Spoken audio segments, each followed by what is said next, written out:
ইতিহাসের পাতা সাক্ষী দেয় হযরত সালাউদ্দিন আইবি হুজুরের নাম আমরা সবাই শুনেছি। 12,000 সৈন্য নিয়ে মসজিদ আকসাকে উদ্ধার করার জন্য যাচ্ছে, কেননা মসজিদ আকসাকে সেলিবিয়ারা জোর করে দখল করে নিয়েছে। আজ যেমন আমাদের বাবরি মসজিদকে জোর করে নিয়ে নেওয়া হয়েছে।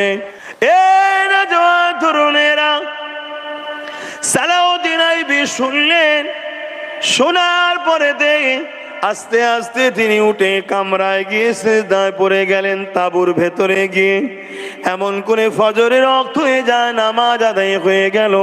হযরত সালাউদ্দিন আইবি তিনি তামাম সৈন্যদেরকে নিয়ে একটা মাঠে দাঁড় করালেন।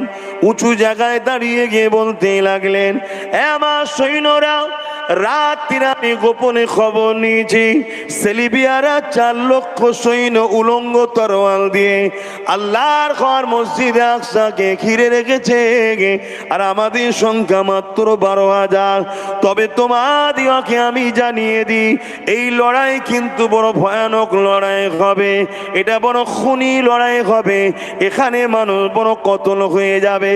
কেননা ওদের সংখ্যা হলো 4 লক্ষ, আমাদের হলো 12,000। ওদের হাতে অস্ত্র সুসজ্জিত রয়েছে। তাই আমি সালাউদ্দিন তোমাদেরকে পারমিশন দিলাম, স্বাধীন করে দিলাম, যার ইচ্ছা করে ফিরে যেতে পারো, তবে আমি সালাউদ্দিন ফিরবো না।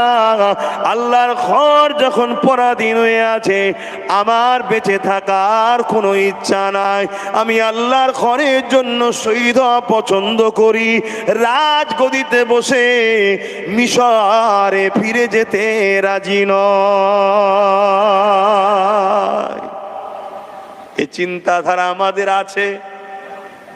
বলুন, আমাদের কারো আছে? এই জন্যই তোমার কাছে সালাউদ্দিন আইবি কি বললেন, 12,000। অতএব তোমরা ঘরে স্বাধীন করলাম, তোমাদের মন যাই যেতে পারো লড়াইয়ে, আর না হয় ঘরে ফিরে চলে যাও।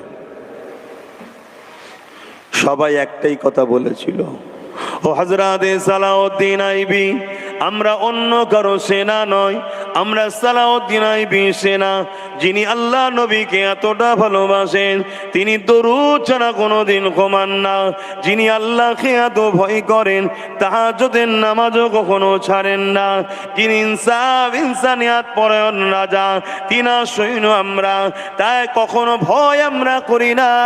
4 লক্ষ টাকা যতই থাক, আমরা এর বিরুদ্ধে লড়াই করে আল্লাহর ঘর মসজিদকে যে দখল করে রেখেছে, ওই মসজিদকে আমরা উদ্ধার ইনশাআল্লাহ করব। এই বলে তারা প্রস্তুত নিয়ে নিল। এ যুবকরা ইতিহাসের পাতা সাক্ষী দেয়, সালাউদ্দিন আইবির সঙ্গে 12,000 এমন করে সৈন্য নিয়ে মসজিদ আকসার দিকে যখন আগিয়ে গেল, সেলিবিয়ারা আগিয়ে আসতে লাগলো। এই লড়াই শুরু হয়ে গেল। 12,000-এর মোকাবেলায় 4 লক্ষ সেলিবিয়া সৈন্য শুধু হেরেছে তা নয়, পালাবার পর্যন্ত রাস্তা খুঁজে পায়নি।